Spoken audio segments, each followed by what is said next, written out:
नमस्कार दोस्तों, लेखपाल 2022 ग्रामीण विकास की प्रैक्टिस सीरीज में आपका स्वागत है।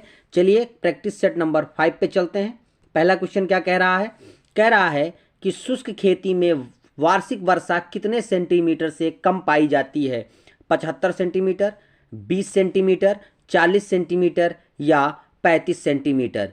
तो शुष्क खेती के लिए 75 सेंटीमीटर से कम वर्षा वाले क्षेत्रों को जो खेती होती है वहाँ पर शुष्क खेती होती है।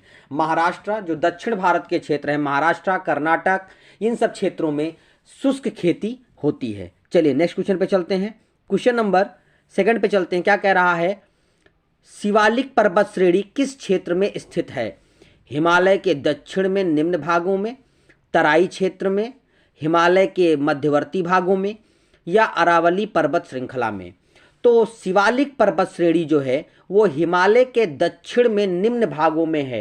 हिमालय की जो श्रेणियां हैं उसमें जो आखिरी सबसे अंतिम दक्षिण की तरफ से जो श्रेणी होती है इसको शिवालिक श्रेणी कहा गया है। चलिए नेक्स्ट क्वेश्चन पे चलते हैं। चलिए क्वेश्चन नंबर 3 पे चलते हैं।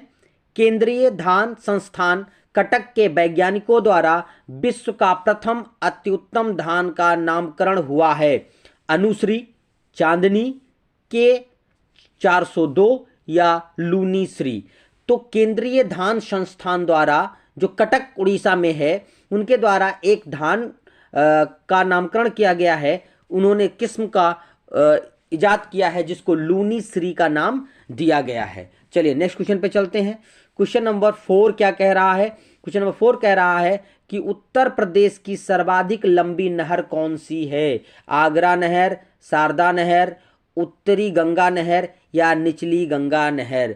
तो शारदा नहर को उत्तर प्रदेश की सबसे लंबी नहर में रखा गया है। ये सबसे लंबी नहर है।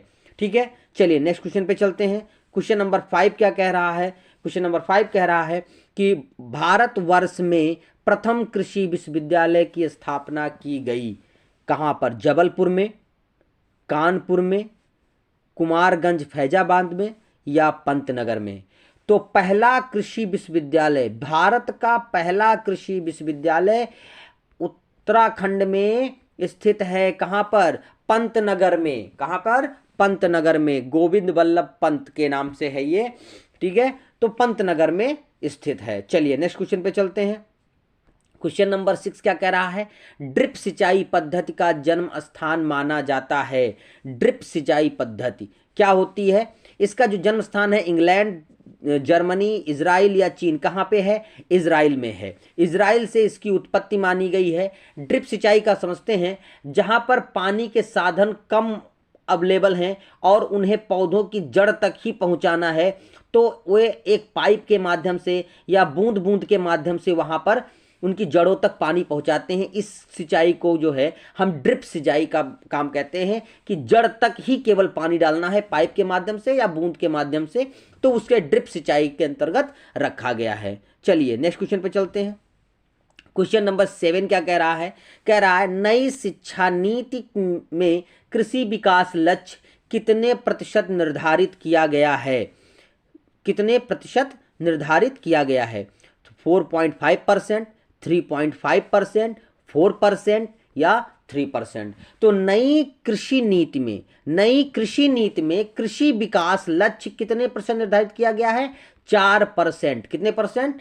4% निर्धारित किया गया है। चलिए नेक्स्ट क्वेश्चन पे चलते हैं। खेती की वह कौन सी प्रणाली है जिसमें किसान का राज्य से सीधा संबंध होता है? खेती की वह कौन सी प्रणाली है जिसमें किसान का राज्य से सीधा संबंध होता है? संयुक्त खेती, काश्तकारी खेती, सामूहिक खेती या सहकारी खेती। तो काश्तकारी खेती मतलब जिसमें किसान खुद उस जमीन का मालिक होता है, ऐसी खेती में वो राज्य से उसका क्या होता है? सीधा संबंध होता है। चलिए नेक्स्ट क्वेश्चन पे चलते हैं। क्वेश्चन नंबर 9 क्या कह रहा है? ध्यान दीजिएगा। कह रहा है कि उत्तर प्रदेश के किस प्राचीनतम भूभाग का हिस्सा माना? उत्तर प्रदेश किस प्राचीनतम भूभाग का हिस्सा है? ओशिनिया का, अंगारा लैंड का, यूरेशिया का या गोंडवाना लैंड का। तो हमारा जो उत्तर प्रदेश है वो गोंडवाना लैंड का गोंडवाना लैंड का क्या है, एक प्राचीनतम भूभाग है। मतलब उत्तर प्रदेश गोंडवाना लैंड का ही एक हिस्सा माना गया है। चलिए नेक्स्ट क्वेश्चन पे चलते हैं। क्वेश्चन नंबर 10 क्या कह रहा है? क्वेश्चन नंबर 10 कह रहा है इजारेदारी व्यवस्था किस गवर्नर जनरल के शासनकाल में शुरू की गई थी? इजारेदारी व्यवस्था Lord Cornwallis, Lord Wellesley, Warren Hastings या इनमें से कोई नहीं। तो इजारेदारी व्यवस्था जो थी वो वारेन हेस्टिंग्स के समय में शुरू की गई थी। ठीक है, चलिए नेक्स्ट क्वेश्चन करते हैं। कह रहा है कि शाही इकाई व्यवस्था पूरे भारत में लागू की गई थी। शाही इकाई व्यवस्था पूरे भारत में कब लागू की गई थी? 1 जनवरी सन 1826 में लागू की गई थी। शाही इकाई व्यवस्था जो है वो कब शुरू की गई थी? 1 जनवरी सन 1826 में। और ये व्यवस्था आज भी यूएसए में है, आज भी यूएसए में चल रहा है, यूएसए में चल रहा है। चलिए नेक्स्ट क्वेश्चन पे चलते हैं। क्वेश्चन नंबर 12 क्या कह रहा है, ध्यान देंगे। क्वेश्चन नंबर 12 कह रहा है कि राधा स्वामी मठ का मुख्य केंद्र दयाल बाग उत्तर प्रदेश के किस जिले में स्थित है? तो राधा स्वामी मठ मुख्य केंद्र दयाल बाग जो है, दयाल बाग वो उत्तर प्रदेश के किस जिले में स्थित है? प्रयागराज, वाराणसी, देवरिया या आगरा? तो जो दयाल बाग है वो आगरा में स्थित है। ये राधा स्वामी जी का मुख्य केंद्र है, मुख्य केंद्र जिसे आप मुख्यालय भी कह सकते हैं इनके लिए। तो इनका यहाँ पर केंद्र यहाँ पे स्थित है। चलिए नेक्स्ट क्वेश्चन पे चलते हैं। क्वेश्चन नंबर 13 क्या कह रहा है? रासलीला कहाँ का लोक नृत्य है? रासलीला भगवान कृष्ण से संबंधित है। और कृष्ण भगवान कहाँ से संबंधित थे? ब्रज से, मिर्जापुर से, सोनभद्र से, अयोध्या से? तो ब्रज से संबंधित थे। कहाँ से? ब्रज क्षेत्र से। तो रासलीला कहाँ की लोक नृत्य है? ब्रज क्षेत्र की। चलिए नेक्स्ट क्वेश्चन पे चलते हैं। क्वेश्चन नंबर 14 देखिए क्या कह रहा है। क्वेश्चन नंबर 14 कह रहा है पेठा नगरी का उपनाम निम्नलिखित किस प्रसिद्ध राज्य का नगर कौन सा है? उत्तर प्रदेश का कौन सा नगर है जिसको पेठा नगरी के नाम से जाना जाता है? मेरठ, आगरा, अयोध्या या वाराणसी? हमने सुना होगा आगरे का पेठा, आगरे का पेठा होता है, आगरे का पेठा। तो पेठा नगरी किसे कहा गया है? पेठा नगरी आगरा को कहा गया है। चलिए नेक्स्ट क्वेश्चन पे चलते हैं। निम्न में से मुगल शैली का प्रमुख चित्रकार कौन है? निम्न में से मुगल शैली का प्रमुख चित्रकार कौन है? अब्दुस समद, बशावन, दसवंत या ये सभी? तो अब्दुस समद और बशावन और दसवंत ये तीनों जो हैं अकबर के समय के मुगल शैली के प्रमुख चित्रकार थे। इसलिए इसका ऑप्शन नंबर क्या सही होगा? डी सही होगा। ये सभी जो है अकबर के पीरियड के थे। ठीक है, चलिए नेक्स्ट क्वेश्चन पे चलते हैं। कह रहा है क्वेश्चन नंबर 16 क्या कह रहा है? सितार एवं तबले का आविष्कार किसने किया था? सितार तबले बैजू बाबरा, अमीर खुसरो, वाजिद अली शाह या इनमें से कोई नहीं?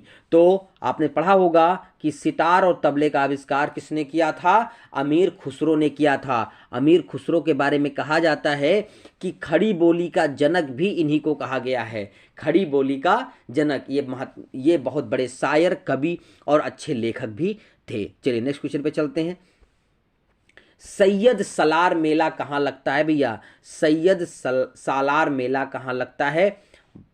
बहराइच, फतेहपुर सीकरी, बाराबंकी या गोंडा? तो सैयद सालार मेला बहराइच के मेले को कहते हैं। सैयद सालार मेला कहाँ लगता है? बहराइच। बाराबंकी में भी एक मेला लगता है, देवा शरीफ का मेला लगता है। किसका? देवा शरीफ का मेला लगता है। देवा का मेला वहाँ जगह है। तो बाराबंकी में देवा का मेला और बहराइच में सैयद सालार मेला लगता है। चलिए नेक्स्ट क्वेश्चन पे चलते हैं। क्वेश्चन नंबर 18 क्या कह रहा है? कह रहा भारत का प्रथम डिजिटल राज्य कौन सा है? भारत का प्रथम डिजिटल राज्य केरल। भारत का पहला डिजिटल राज्य कौन सा है? केरल। इसका ऑप्शन नंबर ए सही है। चलिए नेक्स्ट क्वेश्चन पे चलते हैं। क्वेश्चन नंबर 19 क्या कह रहा है? निम्न में से कौन सा रोजगार छतरी योजना का मुख्य उद्देश्य है? निम्न में से कौन सा रोजगार छतरी योजना का मुख्य उद्देश्य से है? कह रहा है कि स्वास्थ्य सेवा के सुधार के लिए, ग्रामीण विकास को बढ़ावा देने के लिए, अनुसूचित जनजातियों के सर्वांगीण विकास के लिए तथा या पेयजल सुविधा के लिए।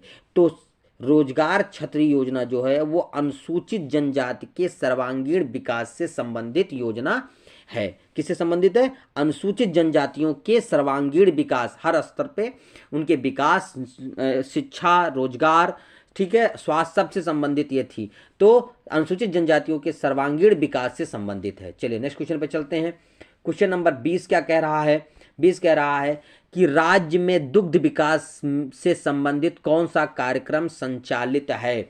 राज्य में कौन दुग्ध विकास से संबंधित, ठीक है, अंबेडकर डेयरी डेवलपमेंट प्रोजेक्ट, महिला डेयरी योजना या एकीकृत दुग्धशाला विकास परियोजना, उपरोक्त में सभी। तो उत्तर प्रदेश में ये तीनों योजनाएं संचालित हैं। Ambedkar dairy project development project, महिला डेयरी योजना और एकीकृत दुग्धशाला विकास परियोजना संचालित है।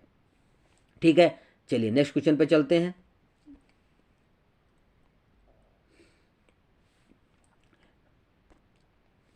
उत्तर प्रदेश में नया सवेरा योजना किससे संबंधित है? नया सवेरा योजना किससे संबंधित है? किसानों से, गरीबों से, श्रमिक बालकों से या ए और बी दोनों से? तो नया सवेरा योजना जो है वो श्रमिक बालकों से संबंधित है। श्रमिक बालकों को इसमें रखा, जो बालक कृषि क्षेत्र में या किसी भी क्षेत्र में श्रमिक काम कर रहे हैं जिनके जीवन, तो उनके जीवन को सुधारने के लिए नया सवेरा योजना संचालित किया गया था उत्तर प्रदेश सरकार के द्वारा। चलिए नेक्स्ट क्वेश्चन पर चलते हैं।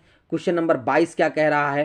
क्वेश्चन नंबर 22 कह रहा है कि माध्यमिक शिक्षा निर्देशालय की स्थापना कब की गई? 1919 में, 1935 में, 1972 में या 2005 में? ठीक है, तो माध्यमिक शिक्षा निर्देशालय की स्थापना 1972 में की गई थी। कब की गई थी? 1972 में की गई थी। ठीक है, चलिए नेक्स्ट क्वेश्चन पे चलते हैं।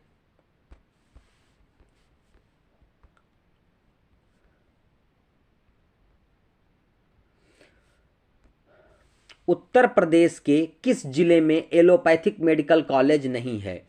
उत्तर प्रदेश के किस जिले में एलोपैथिक मेडिकल कॉलेज नहीं है? तो ऑप्शन कानपुर, गोरखपुर, आगरा या सहारनपुर। तो कानपुर में भी मेडिकल कॉलेज है, गोरखपुर में भी मेडिकल कॉलेज है, आगरा, सहारनपुर में एलोपैथिक कोई मेडिकल कॉलेज नहीं है, एलोपैथिक मेडिकल कॉलेज नहीं है। तो इसका ऑप्शन कौन सा सही हो जाएगा? डी सही हो जाएगा। ऑप्शन नंबर डी सही हो जाएगा। नेक्स्ट क्वेश्चन पे चलते हैं। कह रहा है कि वर्ष 1968 में ब्रज क्षेत्रों के अभिलेखों, पांडुलिपियों, दुर्लभ ग्रंथों तथा क्षेत्र की संस्कृति आदि के लिए वृंदावन में कौन से शोध संस्थान की स्थापना की गई थी? ब्रज क्षेत्र के अभिलेखों, पांडुलिपियों, दुर्लभ ग्रंथों, क्षेत्र की संस्कृति आदि के शोध के लिए, किसके लिए? शोध के लिए किस संस्थान की स्थापना की गई थी? ठीक है, तो देखते हैं क्या है ऑप्शन। इसका ऑप्शन है ब्रज शोध संस्थान, मथुरा शोध संस्थान मथुरा, और वृंदावन संस्थान वृंदावन, और मथुरा शोध संस्थान वृंदावन। तो इसका ऑप्शन नंबर सी सही होगा, वृंदावन संस्थान वृंदावन। कौन सा? वृंदावन संस्थान वृंदावन। चलिए नेक्स्ट क्वेश्चन पे चलते हैं। कह रहा है कि संपूर्ण राज्य में तथा विशेषकर बुंदेलखंड में प्रचलित वीर रस गाया जाने वाला लोकगीत निम्न में से कौन सा है? बुंदेलखंड में वीर रस, सोहर, आल्हा, दोनों या इनमें से कोई नहीं। देखिए सोहर जो होता है ना, ये क्या नाम है, किसी शुभ मुहूर्त में गाए जाते हैं, जैसे विवाह का समय हो, कोई प्रोग्राम चल रहा उस समय। आल्हा जो है वो वीर रस से संबंधित है। आल्हा बुंदेलखंड क्षेत्र में थे, उनके लिए ये गाया गया था, ये वीर रस से संबंधित है। तो आल्हा जो है वो वीर रस से संबंधित है, जबकि सोहर गीत जो है, जैसे जो आपके यहाँ सांस्कृतिक कार्यक्रम घरों में होते हैं, विवाह का कार्यक्रम, कोई और भी प्रोग्राम होते हैं, उसमें सोहर की गीतें क्या होती हैं, गाई जाती हैं। तो इसका ऑप्शन नंबर बी सही होगा। तो क्वेश्चन नंबर 25 क्वेश्चन थे इस सेट सीरीज में। फिर अगले सेट सीरीज के साथ हम हाजिर होंगे, तब तक के लिए जय हिंद, जय भारत।